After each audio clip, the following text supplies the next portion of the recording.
For today's video mga Kanoypi ay magluluto tayo ng isa sa favorite ulam o pampulutan dito sa probinsya. May kanya-kanyang style o version sa paggawa nito, kaya for today's recipe ay gagawa naman tayo ng sarili nating version. Sa recipe na ito ay gagamit tayo ng batok, tripilya o yung tinatawag nilang chicharong bulaklak at syempre atay ng baboy. Pakuluan lang natin ito para maalis ang mga impurities nito at syempre para lumambot. At kapag malapit na itong hanguin, ilagay naman natin ang atay ng baboy. Pakuluan lang natin hanggang sa mag-iba ang kulay, saka natin patayin ang apoy at hanguin na ito. Hiwain din natin ang karne ng baboy in 2 pieces. Lagyan natin ito ng bawang, ground black pepper, at soy sauce. Haluin natin ito ng maigi at i-marinate natin for about 30 minutes. Paki-comment naman mga Kanoypi saang lugar kayo nanonood para alam namin kung saang lugar nakaabot ang video na ito. Iihawin natin ito sa labas mga Kanoypi para maamoy naman ng chismosa mong kapitbahay na masarap na naman ang ulam nyo. At syempre, pipikit na naman sila sa inggit. Charot!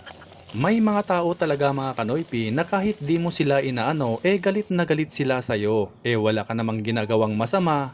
By the way, hanguin na natin ito bago pa masunog. Siguradong gutom na ang kapitbahay mong chismosa dahil usok pa lang ay ulam na. Charot! Huwag nga pala nating ihawin ng sobra ang atay ng baboy mga Kanoypi, yung sakto lang para hindi maging matigas ang texture.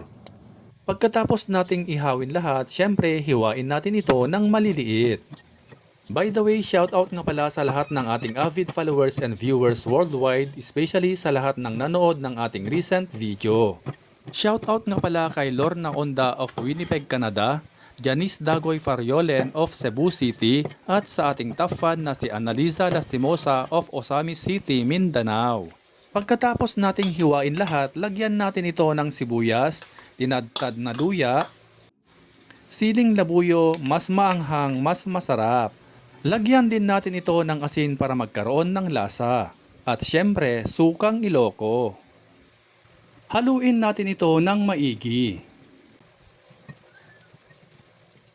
Tikman din natin ito kung okay na ang lasa. Mag-adjust ng lasa kung kinakailangan. Ihanda na natin ito at ihanda na rin ang maraming kanin dahil siguradong mapa-only rice ka na naman nito sa sobrang sarap.